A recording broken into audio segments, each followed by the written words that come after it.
Lundi 9 décembre 2013, bonjour, bonsoir et bonne semaine à tous. Bienvenue dans ce journal. Sachons l'essentiel de l'actualité de la journée. L'actualité justement, le président Michel Martelly a laissé le pays ce lundi à destination de Johannesburg pour participer aux funérailles de l'ancien président sud-africain Nelson Mandela. Le chef de l'État est accompagné notamment de son épouse, Sophia Martelly, du ministre des Affaires étrangères, Pierre-Richard Casimir, et du vice-président du Sénat, Andris Richer. Le député Jules-Lionel Anélus déplore que le président de la République n'ait pas pensé à inclure dans la délégation l'ancien président Jean-Bertrand Aristide qui a vécu 7 ans en Afrique du Sud. Martelly a raté l'occasion de matérialiser son discours d'unité, a-t-il dit. Le parlementaire fait remarquer que Nicolas Sarkozy et George Bush font partie des délégations françaises et américaines. Au moins 70 chefs d'État et de gouvernement assisteront ce mardi aux cérémonies officielles en hommage à Mandela. Le tribunal international symbolique pour la République dominicaine a organisé ce lundi une séance au Parlement sur l'arrêt 168-13 de la Cour constitutionnelle dominicaine dénationalisant des Dominicains d'origine haïtienne, une initiative du Centre d'analyse et de recherche en droits de l'homme dans le cadre de la mobilisation en vue de porter la République dominicaine à revenir sur sa décision. 9 décembre 1938, 9 décembre 2013, la Caisse d'assistance sociale a fêté ce lundi son 75e anniversaire. Environ 10 000 personnes reçoivent régulièrement une aide du CAS qui distribue plus de 12 000 plats chauds par mois, si l'on en croit le directeur Lédor Louis. Une bonne partie des États-Unis est balayée par une tempête de neige provoquant des accidents d'importants dégâts matériels et l'annulation de milliers de vols. Au moins 11 personnes ont été tuées.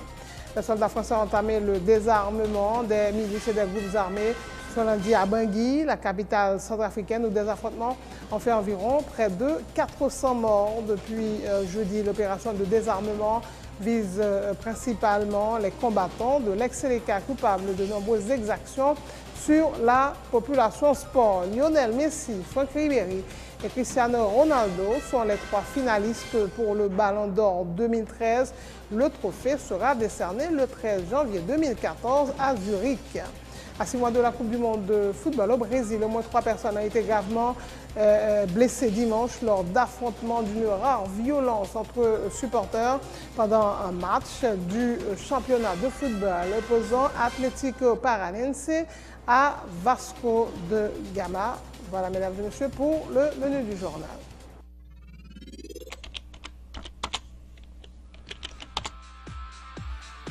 Bienvenue à cette édition d'Information Pulsation, l'essentiel de l'actualité de la journée. Merci de votre fidélité. Bienvenue dans ce premier numéro de Pulsation Week-end.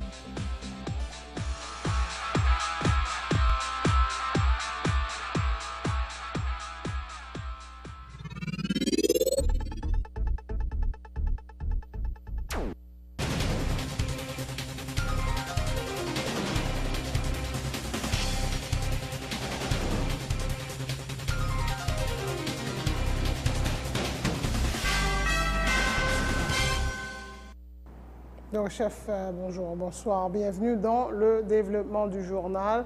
Le président Michel Martelly a laissé Port-au-Prince lundi à destination de Johannesburg pour participer aux funérailles de l'ancien président sud-africain Nelson Mandela, décédé jeudi dernier à 95 ans. Le chef de l'État est accompagné notamment de son épouse Sophia Martelly, du ministre des Affaires étrangères Pierre-Richard Casimir et du vice-président du Sénat, Andris Richer. La délégation sera de retour au pays le vendredi 13 décembre.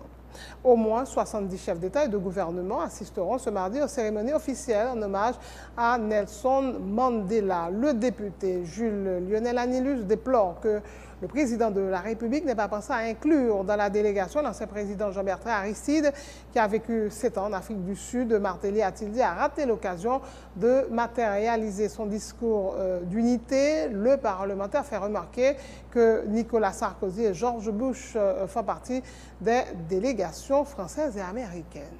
Jodi, pratiquement, tant que j'en ai tout constaté, le président de la République l'a déplacé avec madame ni, première dame, ministre des Affaires étrangères, en fait, un sénateur, André Richer, mais gros absence qui gagne dans la délégation, ça, c'est que nous gagnons ancien président Jean-Bertrand Aristide, en fait, le leader charismatique de la population haïtienne jusqu'à présent, nous constatons qu'il a vécu en Afrique du Sud, malheureusement, qui n'a pas qu'à participer dans le funérailles. Obama a invité George Bush, Hollande a invité Sarkozy, jodi président Michel Martelly, qui lui-même toujours dans le cas d'intervention là, a parlé de l'unité. Moi, je pense funérailles, ça yo, délégation ça a doué une opportunité pour le président de matérialiser le discours. Donc, vous déplorez ça passé. Moi, bien dit, le président Jean-Bertrand Aristide a vécu en Afrique du Sud.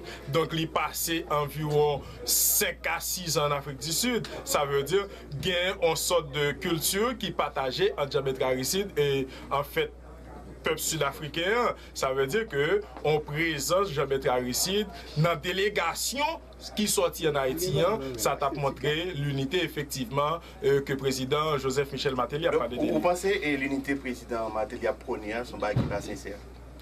Jusqu'à présent, moi je pense qu'il y a des opportunités qui présentaient devant qu'elle va profiter.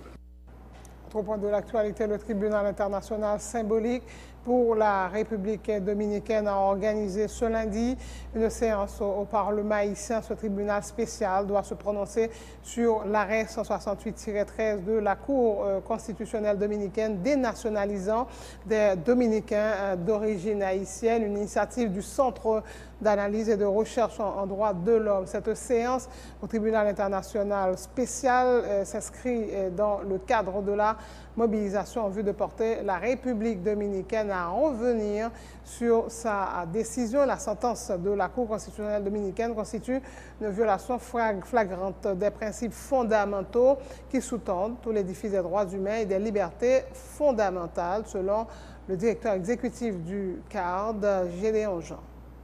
Ce sont des marches citoyennes, je connais que nous-mêmes nous engagés dans la question et nous avons exercé une saisine au niveau de la Commission interaméricaine des droits de l'homme.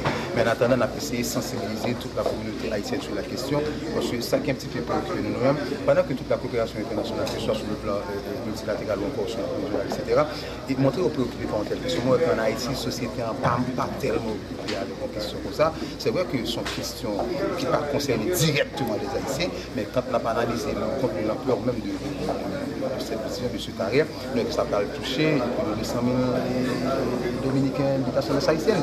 Donc nous avons fait notre travail de citoyen, travail nous comme l'État des droits humains, on essaie d'instituer le tribunal, c'est comme ça, pour être sensibiliser un petit peu toute la société haïtienne pour toutes ces questions. Parce que nous choisissons salle séance Parlement, c'est pour connaître que le Parlement c'est un pilier de l'État, c'est un pouvoir de l'État, donc c'est ça, c'est pour nous dire que l'État puisse impliquer la question. C'est vrai que je ne crois pas sur le plan diplomatique la position du gouvernement, mais qu'en est-il d'une adresse à la nation? Quelle est la position de l'exécutif, notamment du président, pour être capable d'influencer toute la société haïtienne? Donc, c'est une question, nous sommes en bannière et moi, c'est que toute sphère société, c'est-à-dire l'État, les partis politiques, la société, dit-il des côtés, de bien évidemment sensibiliser autour de questions. C'est l'ancien bâtonnier de Port-au-Prince, maître Gervais Charles, qui a présidé cette séance. Le verdict sera prononcé dans 48 heures et démontrera à la face du monde qu'en Haïti, les citoyens sont contre la décision raciste du gouvernement dominicain. Maître Gervais Charles critique lui aussi la façon dont les autorités haïtiennes traitent le dossier, alors que plusieurs organisations régionales et internationales ont pris position clairement en faveur d'Haïti. Je pense que y a un peu de monde qui va suivre à travers la presse, à travers la télévision. Et sur façon, c'est pour me dire et que ces problèmes, ça, moi, que ce problème qui touchait la presse, moi, féliciter pour ça et je suis sûr que la mobilisation, ça, elle continue. Est-ce que nous estimons que l'État haïtien pas faire assez dans le dossier? Bon, et que moi-même, c'est une opinion personnelle et que je viens trouver que le pas faire rien, c'est dans le dossier.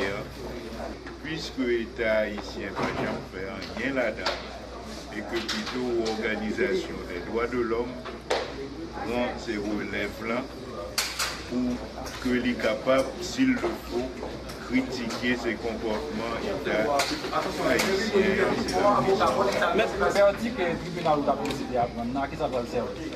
Et que l'IPRAL servi à un effet de mobilisation et que c'est pas un effet symbolique et ça a montré tout à l'étranger que bon parti c'est la population haïtienne que le problème ça a interpellé fortement et je crois que ça a montré tout que nous sommes voie pour continuer ces mobilisations et ça a porté en pile intellectuel joindre ces arguments, intéresser à la question et faire ce développement. Et qui est la sortie? Le député de Caille-Jacmel, Marigot Charles Kenol, dénonce le comportement des policiers affectés au commissariat de Grand-Goâve, qu'il accuse d'avoir maltraité un groupe d'élèves qu'il accompagnait à une journée en mer vendredi dernier. Selon le parlementaire, plusieurs écoliers ainsi qu'un journaliste de Grand-Goâve sont sortis blessés. On a demandé DGPNH là, est-ce que les gens qui sont dans le commissariat Grand-Goâve là, est-ce que c'est policiers effectivement, ou bien est-ce que c'est un bandit ou bien gang qui ont mis dans le commissariat. Donc, moi-même, pour me sortir dans le commissariat après 2 heures de temps, je n'ai pas de cas de DG sur le téléphone. C'est le sénateur Wences Sassambe qui me dit avec le sénateur Edo qui a fait contact après 2 heures de temps, qui déjà vient passer section. Il a libéré moi-même avec tout élèves. Jeudi à soir dans le lycée Washington Caille-Jacmel, il y a un bon élève qui est à l'hôpital Caille-Jacmel. Donc nous-mêmes étant que responsables. Mais comment vous comprenez ça qui passe? Ou dit est-ce que les sont blessés par balle? Pas de élèves qui blessés par balle. Je écrivais, il a arrêté l'élève avant de dériver. Je écrivais là quoi, je suis policier, je dis policier, c'est député Kenol, ma compagnie Timouno, qui ça problème là, ça fait arrêter. Ils ont pris tirer toute la quoi immédiatement que me dit c'est député Kenol. Mais expliquez qui ça te motive que arrêter étudiant? Ils n'ont pas motivé, ils n'ont pas dit rien, pas aucune motivation parce que l'aime braler moi-même. Je démontre monsieur un sage pour me gagner non inspecteur parce que l'inspecteur il est dégazon à Bela. Il dit moi dit l'inspecteur mais pour qui ça l'aime venir là nous obligé tirer dans toute la voie, me pas gain zam là même, chemise mettant dans pantalon. Donc ben pour que ça toute bagaille ça. Donc mais comment comprendre ça qui passe? Nous connaissons des moi même pas même qu'à expliquer ça qui passe parce que c'est pour la première fois que moi un agent PNH agit de telle sorte que. Donc nous même n'a demandé si c'est comme ça pour mon Grand-Goâve assister en scène devant nous comme ça que nous-mêmes nous assister le tout avec policier Grand-Goâve. Nous avons demandé DGPNH à prendre responsabilité de tant que directeur de la police, parce que ça me passe Grand-Goâve là, moi-même en tant que député. Si je sortis là, c'est bon Dieu seulement qui compte comment me sortir. C'est combien d'élèves? Moi, j'ai 3 machines, mais c'est une machine qui a arrêté qui a 80 élèves. 9 décembre 1938, 9 décembre 2013, la Caisse d'assistance sociale a fêté ce lundi 175e anniversaire. Son directeur, Lédor Louis, se dit satisfait du travail accompli par cette institution, celle de la communauté haïtienne. Ce sont pas moins de 10 000 personnes qui reçoivent régulièrement une aide du CAS qui distribue plus de 3 millions de plats chauds par jour, affirme Maître Louis. Il ajoute que la CAS s'occupe également des enfants abandonnés, des vieillards, des invalides et accorde une assistance financière mensuelle à une vingtaine d'asiles communaux sur les 43 qui existent à travers le pays.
C'est la fin de ce journal. Le rappel des titres. Le président Michel Martelly a laissé le pays ce lundi à destination de Johannesburg pour participer aux funérailles de l'ancien président sud-africain Nelson Mandela.